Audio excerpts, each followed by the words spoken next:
नमस्ते दोस्तों। आज हम बात करेंगे महाराष्ट्र एक्ट नंबर 3 ऑफ 2007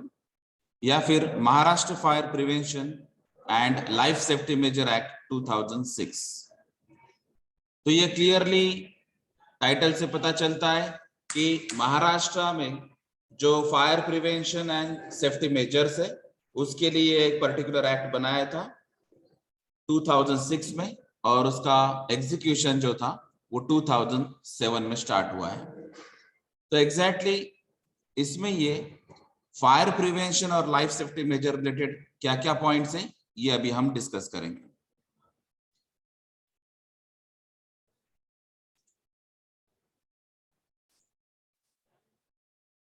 तो ये एक्ट जो है इसमें अलग अलग चैप्टर्स हैं। तो फर्स्ट चैप्टर है प्रिलिमिनरी,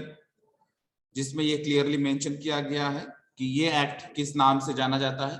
तो वो है Maharashtra fire prevention and life safety major act 2006,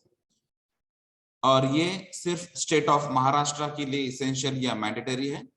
बाकी के स्टेट्स के लिए अलग अलग एक्ट्स हो सकते हैं। जो पहले नेशनल बिल्डिंग कोड जो था, जो फॉर्म फॉलो कर रहे थे 2005 का, उसके ही पॉइंट्स जो है उसमें कुछ चेंजेस और जो फॉलोअप है उसके ओरिएंटेड ये लॉ है।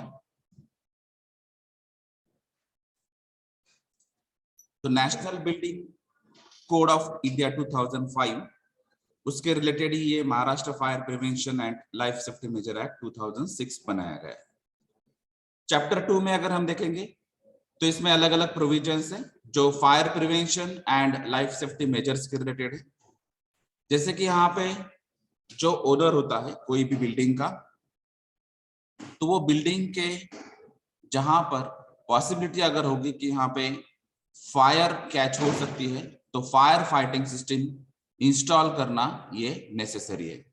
तो फायर फाइटिंग सिस्टम जो इंस्टॉल करना है तो वो ओनर की रिस्पॉन्सिबिलिटी होगी। तो ऑन पेपर जो भी ओनर होगा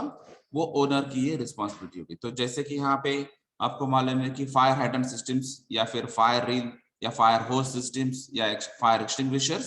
तो ऐसी सुविधा आपको यहाँ पे लगानी होगी। उसके अलावा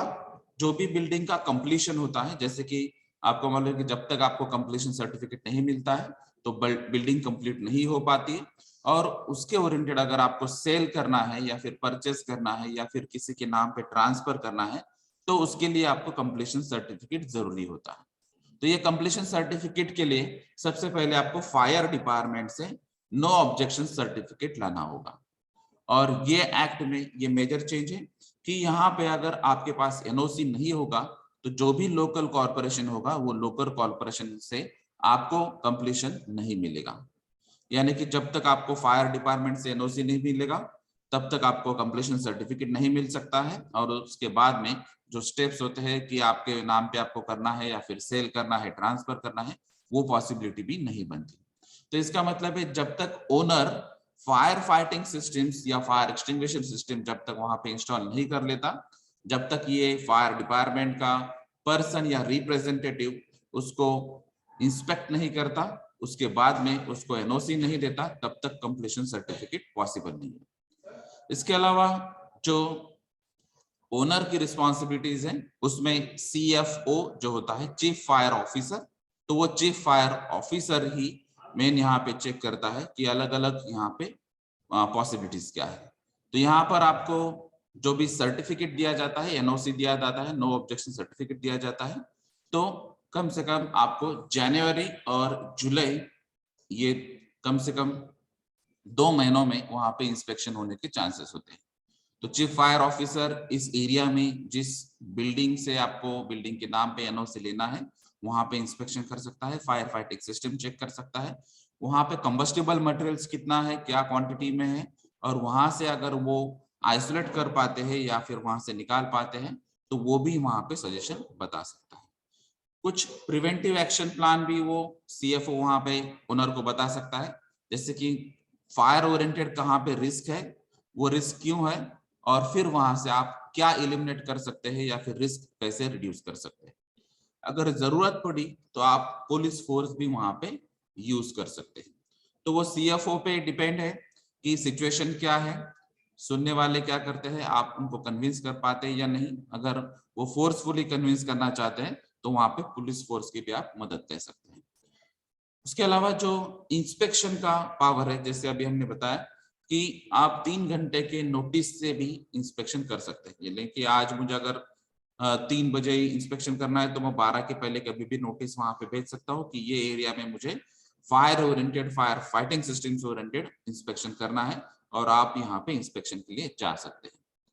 तो ये जो fire prevention and life safety major का जो एक्ट है, जो भी गाइडलाइंस है, वो गाइडलाइंस के तहत अगर आपके यहाँ पे कोई लैक्यूना है, कुछ प्रॉब्लम हुआ है, या फिर आपने सिस्टम्स बिठाए नहीं, या फिर वो वर्किंग में नहीं है, या फिर आप मॉक ड्रिल नहीं ले पाते, या फिर उनको ट्रेनिंग नहीं दी गई है, या फिर आपके पास वाटर की क्वांटिटी अवेलेबल नहीं है जितनी मिनिमम रिक्वायर्ड होती है, अगर ऐसे कुछ डेविएशंस यहाँ पे आते हैं जो भी गाइडलाइंस के हिसाब से, तो वहां पे वो करेक्शन करने के लिए यहाँ पे पॉसिबिलिटी है। तो सीएफओ वो आपको सजेशन या रिकमेंड दे सकता है कि आपको ये करेक्शंस करने हैं, और उसके लिए टाइम स्पैन भी बता सकता है। अगर यहाँ पे कोई कंप्लायंस ओरिएंटेड कोई इशू होगा तो वो कंप्लायंस ओरिएंटेड नोटिस जो है, यानी कि अगर कोई नॉन कंप्लायंस होते हैं, जैसे कि हमने बताया कि फायर होज या fire reel system, fire hydrant system, fire extinguisher systems, या वाटर के टैंक सिस्टम्स, या फिर वाटर की क्वांटिटी, इसके रिलेटेड कोई भी अगर यहाँ पे नॉन कंप्लायंस होता है तो वो नॉन कंप्लायंस की नोटिस वहां पे दी जाएगी।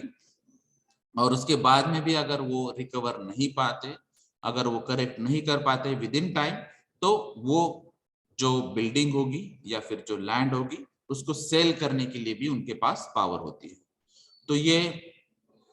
जो बिल्डिंग होगी, जिन्होंने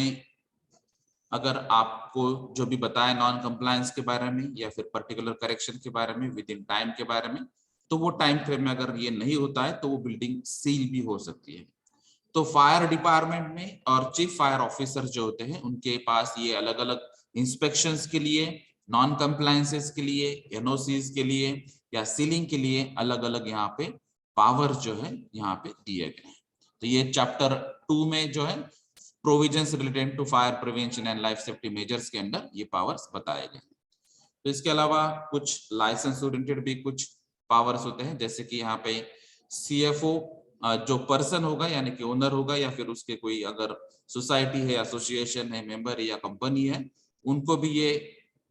अलग अलग कुछ लाइसेंस भी दे सकते हैं, और वो लाइसेंस के तहत वो भी कुछ पावर्स देने के बाद, अथॉरिटीज देने के बाद वो भी उसी तरह वर्कआउट कर सकते हैं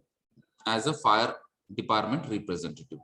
तो यहाँ पे जो भी fire prevention life safety measures act होंगे, उसके जो भी गाइडलाइंस होंगे, ये लाइसेंस एजेंसी भी उसी तरह काम कर सकती है, लेकिन फायर डिपार्टमेंट ने या सीएफओ ने उनको परमिशन देनी होगी। चैप्टर 4 जो है वो है provisions related to levy collections and recovery of fire services. तो यहाँ पर जो भी आपको फायर डिपार्टमेंट से आपको सर्विसेज मिलती है, तो वो सर्विसेज को मेंटेन करने के लिए या फिर उसमें इन्वेस्टमेंट करने के लिए, परचेस करने के लिए आपको फाइनेंस की जरूरत होगी, फंडिंग की जरूरत होगी। तो ये फंडिंग जो है ये अलग अलग कलेक्शन से या फिर जो फायर सर्विसेज की जो फीस होती है उसके थ्रू आएगी, और फिर ये जो भी आपको सुविधा देनी चाहिए वो सुविधा आपको मिलेगी। जैसे कि फायर डिपार्टमेंट में फायर टेंडर्स होते हैं, फायर ऑफिसर्स होते हैं, या फिर फायर फाइटर्स होते हैं, उनके भी अलग अलग ऑफिसेस और उसमें जो फैसिलिटीज रिक्वायर्ड है वो भी वहां पे रिक्वायर्ड हो सकती है। तो ये अलग अलग जो प्रावधान होंगे उसके लिए आपको फंडिंग की जरूरत होगी, और ये फंडिंग के लिए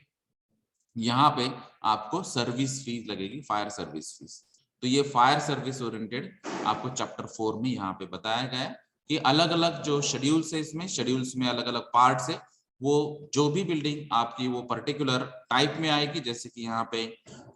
बिल्डिंग ए, बिल्डिंग बी या बिल्डिंग सी है, या फिर उसमें भी कुछ सब पार्ट्स है। तो जिस क्राइटेरिया में आपकी बिल्डिंग बैठती है उस हिसाब से आपको वो पर्टिकुलर फीस वहां पे पे करनी होगी। तो ये पर्टिकुलर जो सेक्शन 11 है वहां पे उन्होंने पर्टिकुलर बात की है, और शेड्यूल्स के बारे में हम बाद में देखेंगे। तो अथॉरिटीज जो भी होगी तो वो पर्टिकुलर प्रोसीजर फॉलो करेगी, और यहाँ पे अगर ऐसे कुछ केसेस है जहाँ पे सेंट्रल गवर्नमेंट या गवर्नमेंट ने कुछ प्रावधान दिया है तो फीस वहां पे रिड्यूस अगर करना चाहते हैं तो वो रिड्यूस भी हो सकती है, लेकिन जो भी ऑथोरिटीज होंगे वो ऑथोरिटीज से वहां पे आपको परमिशन लेनी होगी। तो ऑथोरिटीज ने अगर इंस्पेक्ट कर लिया, अगर ऑथोरिटीज को लगता है कि यहाँ पे ये फी रिड्यूस होनी चाहिए तो वो फी रिड्यूस भी हो सकती है, लेकिन वो सभी पावर्स फायर डिपार्टमेंट और सीएफओ के अंडर। जो भी एनुअल फी यहाँ पे तय की गई वो एनुअल फी आपको पर्टिकुलर डेट्स में आपको यहाँ पे देनी होगी। और नॉर्मली अगर उसके देखेंगे तो ये फीस जो होती है ये नॉर्मली 1% ऑफ द बिल्डिंग जो भी होगी उस हिसाब से यहाँ पे ये फी कैलकुलेशंस हो सकते हैं। तो यहाँ पे जो शेड्यूल्स दिए गए उसमें पार्ट 1 और पार्ट 2 में ये डिटेल्स में एनुअल फी बताई गई है कि आपकी जो पर्टिकुलर बिल्डिंग क्या टाइप क्या है और उसके ओरिएंटेड फीस क्या हो सकती है। तो इसके लिए अगर आपको लगता है कि स्पेसिफिक असेसमेंट करना चाहिए, यहाँ पे इंस्पेक्शन करना चाहिए और उसके बाद में ही अगर ये फीस में कुछ चेंजेस करने हैं तो वो अथॉरिटी भी उनको है। तो ये असेसमेंट करने के बाद फीस में चेंजेस हो सकते हैं, या फिर अगर कुछ सालों के बाद आपको लगता है कि ये फीस में ऐसे ऐसे मॉडिफिकेशंस होने चाहिए तो उस हिसाब से ही ये सर्विस रन हो सकती है अच्छी तरह से, तो वो फीस में भी चेंजेस कर सकते हैं। ये सेक्शन 14 में भी दिया है। अगर कहीं पे आपको लगता है कि ये पर्टिकुलर कंडीशंस की वजह से यहाँ पे एग्जाम्पशंस देना जरूरी है तो जो भी फीस होगी, जो भी एप्लीकेबल फीस होगी या बिल्डिंग का टाइप होगा उस हिसाब से एग्जाम्पशंस भी यहाँ पे ग्रांट हो सकता है। लेकिन वहां पर भी सेंट्रल या स्टेट गवर्नमेंट की जो अथॉरिटीज होगी वही अथॉरिटीज यहाँ पे वो डिसाइड करेगी। तो स्टेट गवर्नमेंट का जो भी नोटिफिकेशन है, जो भी गाइडलाइंस दिए गए हैं, जो भी शेड्यूल्स दिए गए हैं उस हिसाब से वहां पे जो भी हायर करने वाली मैन पावर है या फिर रिक्रूटमेंट करने वाले जो कुछ अथॉरिटीज है, न्यू पर्सन्स को अगर ज्वाइन करना है या फिर कोई इक्विपमेंट परचेस करना है, जैसे अगर आज के डेट में अगर आप देखेंगे तो फायर टेंडर सर्विसेज जो है या फिर फायर फाइटिंग सिस्टम से उसमें सोफिस्टिकेशन दिखाई देता है। तो कुछ फायर टेंडर्स अभी जो जीपीएस ऑपरेटेड है, मोबाइल ऑपरेटेड है, रिमोट कंट्रोल बेस्ड है, या फिर जो कैमराज है तो अभी जो लेटेस्ट कैमराज है वहां पे वो कैमराज भी वहां पे इन्वॉल्व है, या फिर आर्टिफिशियल इंटेलिजेंस का भी वहां पे यूज किया गया है। तो ऐसे बहुत सारे अलग अलग टेक्नोलॉजीज के अपडेशन हो चुके हैं और उसी हिसाब से अगर आपको लेटेस्ट कुछ परचेस करना है, इक्विपमेंट्स परचेस करना है, मैन पावर हायर करनी है, तो वो जो सर्विस फीस आती है फायर सर्विस फीस, तो वो फायर सर्विस फीस का वहां पे यूज हो सकता है। इसीलिए fire service fees annually collection होना और उसमें चेंजेस होना, उसके अलावा फिर उसमें अगर आपको जो भी सर्विस दे पाते हैं वो आप ठीक तरह से दे पाएंगे। तो इसमें अगर चैप्टर 5 देखेंगे तो यहाँ पे डायरेक्टर ऑफ फायर सर्विस आता है। तो जो मेन या फिर टॉप मोस्ट एपेक्स मेंबर जहां पे कहा जाता है, तो फायर डिपार्टमेंट में जो भी फायर सर्विसेज दी जाती है उसमें डायरेक्टर ये मेन अथॉरिटी होती है। तो डायरेक्टर अलग अलग ऑफिसर्स या अलग अलग स्टाफ यहाँ पे अपॉइंट कर सकता है और डायरेक्टर को वो असिस्ट कर सकते हैं। तो उनके पास ये सब पर्टिकुलर पावर्स दिए गए हैं, अलग अलग जो ड्यूटीज या जॉब प्रोफाइल दी गई है कि ये पर्टिकुलर ऑफिसर को क्या जॉब प्रोफाइल होना चाहिए या फिर ये पर्टिकुलर स्टाफ को क्या जॉब प्रोफाइल होना चाहिए, उसका पर्टिकुलर टाइम या फिर जो भी रिक्वायरमेंट होगी वो एग्जैक्टली क्या होनी चाहिए, उसको अलग अलग ट्रेनिंग्स क्या देनी चाहिए, उसके लिए अलग अलग फैसिलिटीज क्या प्रोवाइड करनी चाहिए, ये सभी बातें ये डायरेक्टर फाइनलाइज करेगा। और फिर डायरेक्टर के बेसिस पे वो ड्यूटीज डिफाइन हो जाएंगे और फिर यहाँ पे अलग अलग स्टाफ और जो भी ऑफिसर्स होंगे उनकी ड्यूटीज और उनकी जो रिस्पॉन्सिबिलिटीज है वो क्लियर हो जाएगी। चैप्टर 6 जो है वो फायर ऑफिसर्स या फायर पर्सन्स जो होते हैं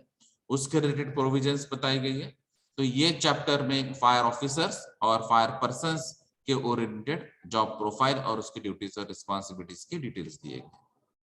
चैप्टर 7 जो है वो स्पेशल फंड्स अगर यहाँ पे आपको कलेक्ट करना है तो उसके ओरिएंटेड भी यहाँ पे एक प्रोविजन दी गई है, प्रावधान दिया है जिसको हम कहेंगे special fund, that is fire protection fund. तो फायर प्रोटेक्शन फंड जो है ये आप अलग अलग फीस जो है या फिर अलग अलग जो कलेक्शंस होते हैं जो क्रेडिट हो चुके हैं फायर डिपार्टमेंट ओरिएंटेड, तो यहाँ पे ये फायर प्रोटेक्शन फंड के अंदर आप अलग अलग प्रोविजंस के लिए, फैसिलिटीज के लिए अलग अलग ये फंडिंग भी यहाँ पे खर्च कर सकते हैं। तो यहाँ पे अथॉरिटीज डिसाइड करेगी कि ये जो फंडिंग आ चुके हैं, ये जो कलेक्शंस आ चुके हैं या फीस आ चुकी है, ये किस फैसिलिटीज के लिए आपको प्रोवाइड करनी है या फिर अलग अलग इक्विपमेंट परचेस के लिए करना है या फिर जो भी पर्सन्स आपको हायर करने हैं उनके लिए करना है, या फिर अलग अलग जो एजेंसीज हो सकती है वो एजेंसीज के लिए आपको ये खर्च करना है। तो ये अलग अलग यहाँ पे एक्सपेंडिचर्स हो सकते हैं, तो ये स्पेशल फंड या फिर फायर प्रोटेक्शन फंड थ्रू भी ये आप खर्च कर सकते हैं। चैप्टर 8 जो है वो है सप्लीमेंटल और मिसलेनियस। तो यहाँ पे चीफ फायर ऑफिसर जो है, ये अलग अलग जो फायर फाइटिंग प्रॉपर्टीज होती है या फिर अलग अलग ऑर्गेनाइजेशंस या बिल्डिंग्स हो सकती है, जहां पर अगर ये फायर एक्सटिंग्विशर्स की यहाँ पर अगर आपको सुविधा देनी है तो वो सुविधा दे सकते हैं। जहां पर कंपलसरी बोला है, मैंडेटरी कहा गया है, लेकिन वहां पे अगर वो सुविधा नहीं दी गई तो वो बिल्डिंग्स या फिर जो भी प्रॉपर्टी होगी उसको वो सील भी कर सकते हैं। तो ये अलग अलग पावर्स जो फायर ऑफिसर्स या डायरेक्टर्स या असिस्टेंट डायरेक्टर, डेप्यूटी डायरेक्टर्स या फिर जो ऑफिसर्स होते हैं या फिर जो स्टाफ डायरेक्टर को असिस्ट करता है, ये फायर फाइटर ऑफिसर हो सकते हैं। तो ये अलग अलग जो भी स्टाफ होंगे उनको अलग अलग पावर्स दी गई है, अथॉरिटीज दी गई है, और उस हिसाब से वो वहां पे वर्कआउट करेंगे। तो वो जो भी आपकी प्रॉपर्टीज या ऑर्गेनाइजेशंस होगी वहां पर भी फैसिलिटीज होनी चाहिए, वो भी इंस्पेक्शन कंटिन्यू बेसिस पे करेंगे। उसके बेसिस पे वो कुछ एक्शंस ले सकते हैं, कुछ करेक्टिव एक्शंस बता सकते हैं, या फिर कहीं सजेशंस भी वो यहाँ पे बता सकते हैं। तो ये सभी ऑफिसर का जो भी एक्सपीरियंस होगा और उनके पास गवर्नमेंट के अंडर जो भी अथॉरिटीज या पावर होंगी उस हिसाब से आपको अलग अलग सजेशंस या करेक्टिव एक्शंस बता सकते हैं। जहां पर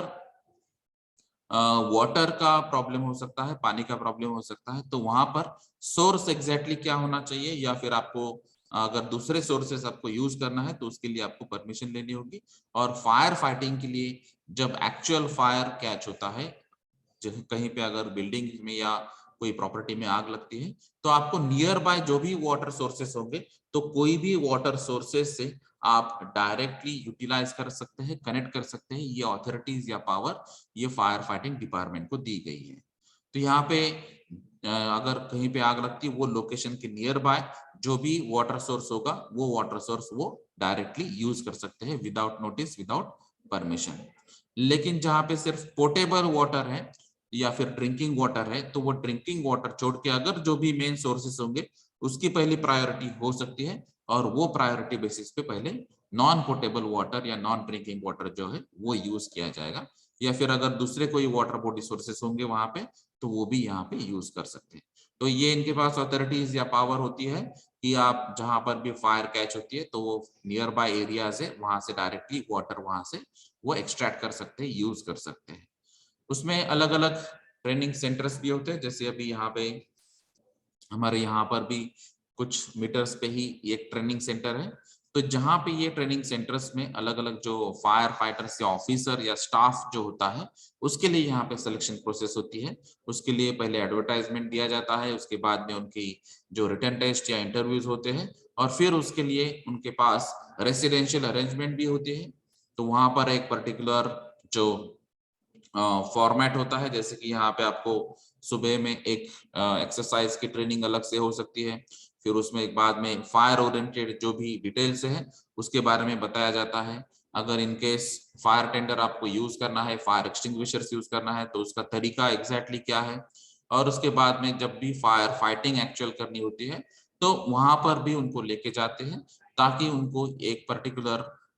एग्जैक्टली फायर फाइटिंग कैसे करते हैं उसके बारे में जानकारी मिले। तो ये अलग अलग ट्रेनिंग सेंटर्स में अलग अलग ये फायर ओरिएंटेड या फायर फाइटिंग ओरिएंटेड ट्रेनिंग्स जो होती है, या फिर फायर टेंडर्स या जो भी इक्विपमेंट्स होते हैं उसके बारे में ट्रेनिंग होती है, या फिर अगर पब्लिक को कंट्रोल करना है, उनको कन्विंस करना है, या फिर अलग अलग जो प्रॉब्लम्स होते हैं फायर फाइटिंग ओरिएंटेड, ये सभी के बारे में वहां पे ट्रेनिंग दी जाती है। तो ये सेक्शन जो 30 है चैप्टर 8 के अंदर ये सभी बातें यहाँ पे दी गई है जो ट्रेनिंग ओरिएंटेड है। उसके अलावा जो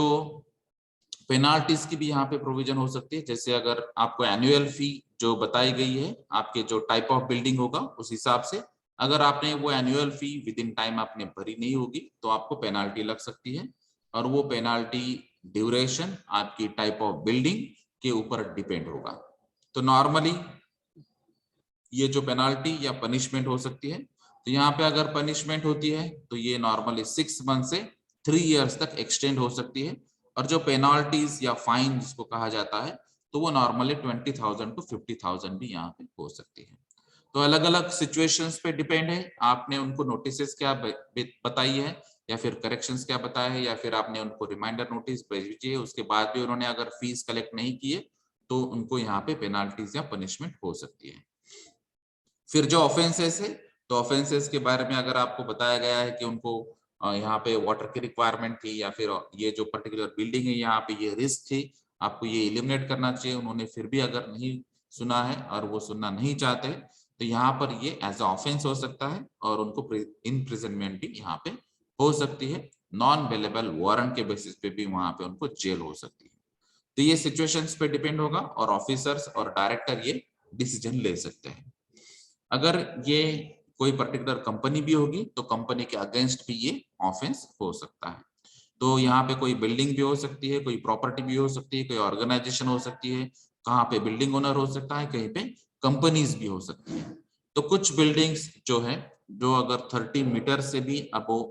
हो सकती है, तो उसमें कुछ क्राइटेरिया दिया है, जैसे कि यहाँ पे ये होटल्स या हॉस्पिटल्स या बिजनेसेस या मर्केंटाइल या फिर कोई मिक्स ऑक्यूपेंसी यहाँ पे हो सकती है, जो अलग अलग पर्पजेस के लिए सेम बिल्डिंग या प्रॉपर्टी यहाँ पे यूज हो सकती है। तो 30 मीटर्स प्लस हाइट के लिए यहाँ पे कुछ स्पेसिफिक प्रोविजन यहाँ पे बताई गई है, जो फायर ऑफिसर और फायर सुपरवाइजर यहाँ पे अपॉइंट करना होगा, और उसके बाद ही ये बिल्डिंग को परमिशन मिलेगी, नो ऑब्जेक्शन सर्टिफिकेट मिलेगा, और उसके बाद में कॉर्पोरेशन थ्रू आपको कंप्लीशन सर्टिफिकेट मिल पाएगा। तो ये अलग अलग यहाँ पे प्रोविजन दी गई है सप्लीमेंटल और मिसलेनियस के अंदर। और ये लास्ट जो इसमें चैप्टर होता है, ये नॉर्मली हमें मालूम है कि हर एक एक्ट में होता है कि यहाँ पे अगर रूल्स में कुछ चेंजेस करने हैं, रूल्स को ही ऐड करना है या फिर रूल्स में कुछ अमेंडमेंट करने हैं, तो ये पावर टू मेक रूल्स जो होता है वो चैप्टर 9 में रूल के अंदर दिया गया है। अगर आपको लगता है कि ये पर्टिकुलर पॉइंट या पर्टिकुलर टॉपिक या सब टॉपिक आपको रिमूव करना चाहिए, तो ये रिमूव करने की भी अथॉरिटी यहाँ पे ये डायरेक्टर्स को दी गई है। तो आप रूल्स में अमेंडमेंट भी कर सकते हैं, रूल्स में कुछ मॉडिफिकेशन कर सकते हैं, कुछ एडिशन कर सकते हैं, कुछ चेंजेस कर सकते हैं, या फिर जहां पे आपको लगता है कि ये पर्टिकुलर पार्ट एलिमिनेट करना है तो वो भी यहाँ पे आप कर सकते हैं। तो ये जो एक्ट है इसमें ये अलग अलग 9 चैप्टर्स हैं, और इसमें जो अलग अलग सेक्शंस हमने देखे थे, तो उसमें एक पर्टिकुलर सेक्शन में कहा गया था, जैसे कि सेक्शन 3 उसमें सब सेक्शन 1 में बताया गया था कि यहाँ पे फायर फाइटिंग इंस्टॉलेशंस होने चाहिए। तो ये मिनिमम रिक्वायरमेंट जो है ये शेड्यूल 1 में बताई गई है। जैसे कि आपको पहले क्लियर करना होगा कि आपकी बिल्डिंग का टाइप क्या है, जैसे कि यहाँ पे टाइप ऑफ बिल्डिंग ऑक्यूपेंसी, तो ये अगर रेसिडेंशियल बिल्डिंग है तो रेसिडेंशियल बिल्डिंग्स में भी अगर यहाँ पे ये लॉजिंग और रूमिंग हाउसेस है, या फिर ये एक या दो फैमिली के लिए ड्वेलिंग्स है, या फिर अपार्टमेंट हाउसेस है, या फिर और कोई कैटेगरी है, तो ये आपको सबसे पहले चेक करना होगा, क्योंकि बिल्डिंग का टाइप आपको पहले चेक करना है, और उसके बाद में फिर ये जो टाइप ऑफ इंस्टॉलेशंस होते हैं, ये टाइप ऑफ इंस्टॉलेशंस क्या होने चाहिए, वाटर सप्लाई कैसे होना चाहिए, पंप कैपेसिटीज क्या होनी चाहिए, उसके बारे में यहाँ पे कुछ गाइडलाइंस दी गई है। तो जैसे अभी अगर हम रेसिडेंशियल बिल्डिंग्स की बात कर रहे हैं, तो ये जो बिल्डिंग का टाइप है ये है ए टाइप ऑफ बिल्डिंग। तो यहाँ पर अगर देखेंगे तो ये 15 मीटर से नीचे अगर यहाँ पे बिल्डिंग की हाइट होती है, तो जैसे कि यहाँ पे 15 रूम्स है आपके यहाँ पे बिल्डिंग में, और ये लॉजिंग या रूमिंग हाउसेस अंडर है, 15 मीटर से भी कम हाइट में है, और उसमें 15 रूम्स या 15 के नीचे अगर रूम्स होते हैं, तो उनके लिए ये फायर एक्सटिंग्विशर्स या हाउस रील्स या फिर ड्राई राइजर्स या वेट राइजर, डाउन कमर या फिर हाइड्रेंट सिस्टम्स या ऑटोमेटिक स्प्रिंकलिंग सिस्टम्स या manually operated electric fire alarm systems या ऑटोमेटिक डिटेक्शन या अलार्म सिस्टम्स, ये अलग अलग प्रोविजंस के बारे में यहाँ पे बताया गया है कि कहाँ पे रिक्वायर्ड है और कहाँ पे नॉट रिक्वायर्ड है, इसके बारे में ये अलग अलग बातें कही गई। जैसे कि यहाँ पे अगर आपके पास ये ए टाइप ऑफ बिल्डिंग है, रेसिडेंशियल टाइप है, लॉजिंग रूमिंग हाउसेस है, 15 मीटर से नीचे हाइट है, 15 रूम्स तक है, तो यहाँ पर फायर एक्सटिंग्विशर्स रिक्वायर्ड है। तो फायर होजेस की यहाँ पे इसेंशियल कंडीशन नहीं है, नॉट रिक्वायर्ड कंडीशंस में ही अलग अलग बातें, जैसे कि होज राइल, ड्राई राइजर और डाउन कमर या hydrant systems. Automatic sprinkling systems यहाँ पे बताया है कि ये रिक्वायर्ड है और यहाँ पे पर्टिकुलर नोट के हिसाब से है, नोट 2 आपको डिटेल में देखने होंगे, वहां पर ये रिक्वायर्ड या इसेंशियल बताया गया है।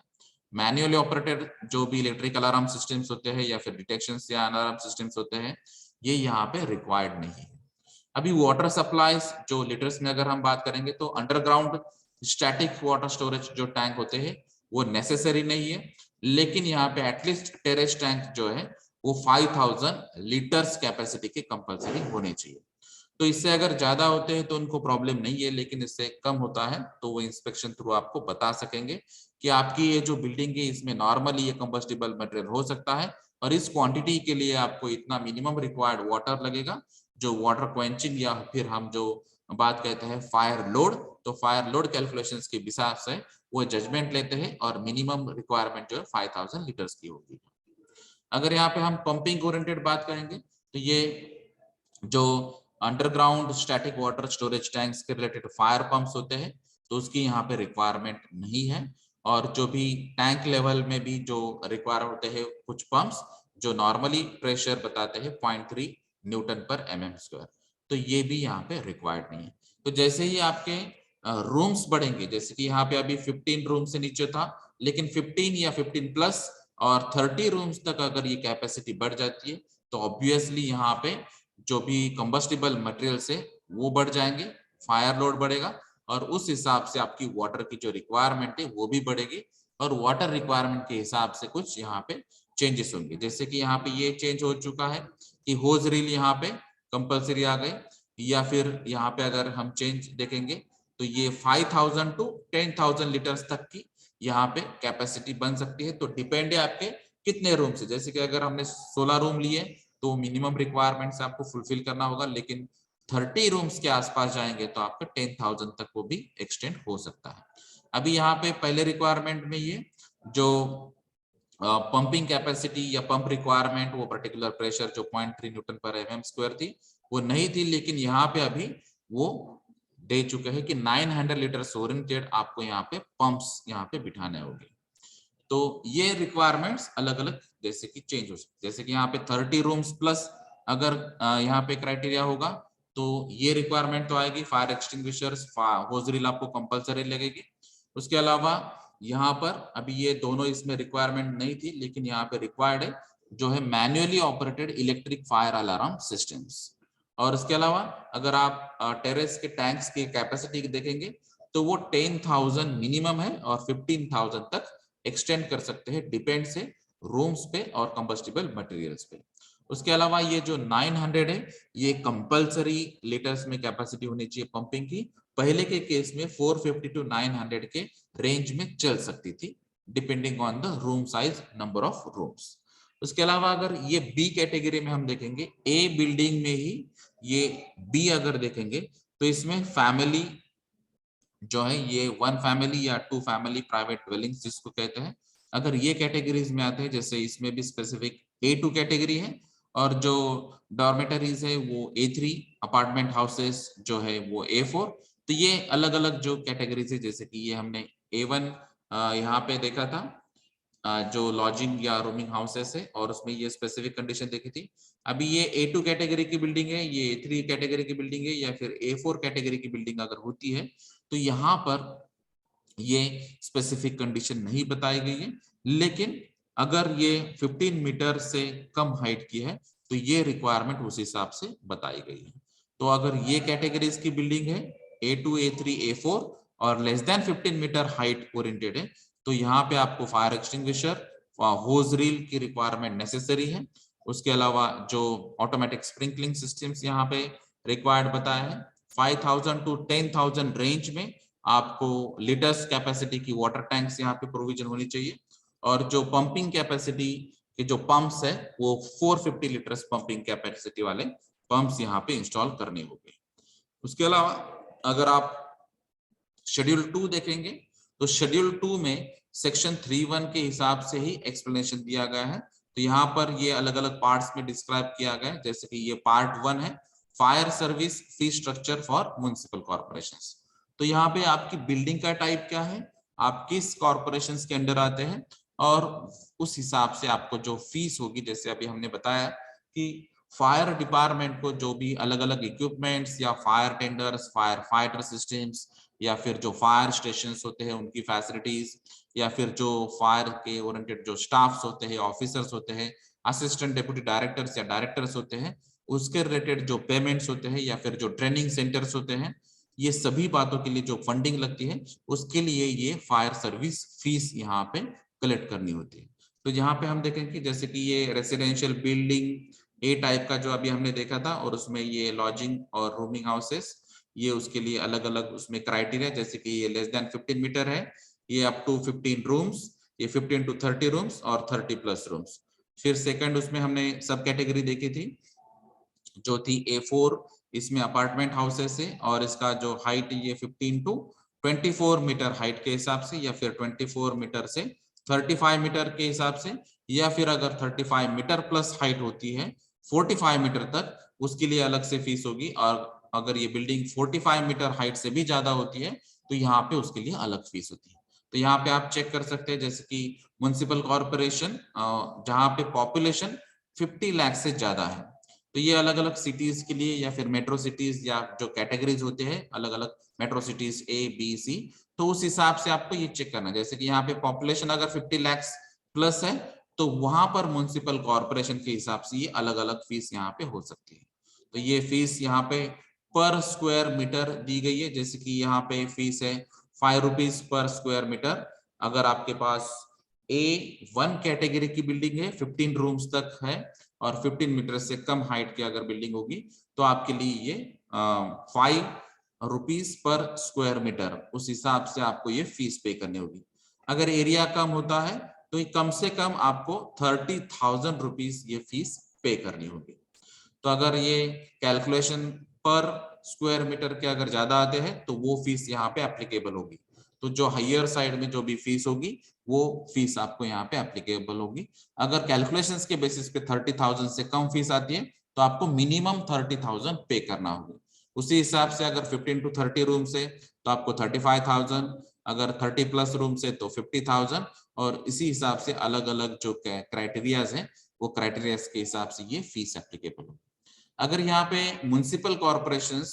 का जो पॉपुलेशन है वो 50 लाख टू 25 लाख है, यानी कि लेस देन 50 लाख है लेकिन मिनिमम 25 टू 50 लाख के रेंज में है, तो उसके लिए फीस अलग से होगी। और ये क्राइटेरिया के जो भी बिल्डिंग्स है A1, A2, A3, A4 category, उस हिसाब से भी ये बिल्डिंग के फीस जो है वो अलग हो सकते हैं। अगर पॉपुलेशन लेस देन 25 लाख से लेकिन मोर देन 10 लाख से, तो उस हिसाब से ये क्राइटेरिया अलग से होगा। तो ये 10 लाख टू 25 लाख कैटेगरी में आता है। और अगर लेस देन 10 लाख है लेकिन 5 लाख प्लस है तो ये 5 टू 10 लाख कैटेगरी का जो म्युनिसिपल कॉर्पोरेशन होगा उसके लिए यहाँ पे अलग से फीस होगी। और अगर 3 लाख टू 5 लाख जो पॉपुलेशन की रेंज होगी तो उसके लिए कॉर्पोरेशन के जो रेंज है तो वहां पे आपको दिखाई देते हैं। जैसे कि यहाँ पे अगर आपको स्क्वायर मीटर के हिसाब से देखेंगे तो सिर्फ 1 रुपीज पर स्क्वायर मीटर ये चार्जेस है। जो अगर आप देखेंगे 50 लाख के हिसाब से तो ये 5 टाइम्स यानी कि 5 रुपीज। यहाँ पे अगर जो मिनिमम फीस रिक्वायरमेंट है वो 10,000 है और यहाँ पे जो है वो 30,000 है। तो इस हिसाब से आपकी बिल्डिंग किस टाइप की है, किस क्राइटेरिया में आती है, उस हिसाब से आपको वो फीस जो है वो चार्जेबल होगी और फीस आपको पे करना होगी। तो ये पार्ट 1 में fire service fee structure municipal corporation के हिसाब से दिए गए।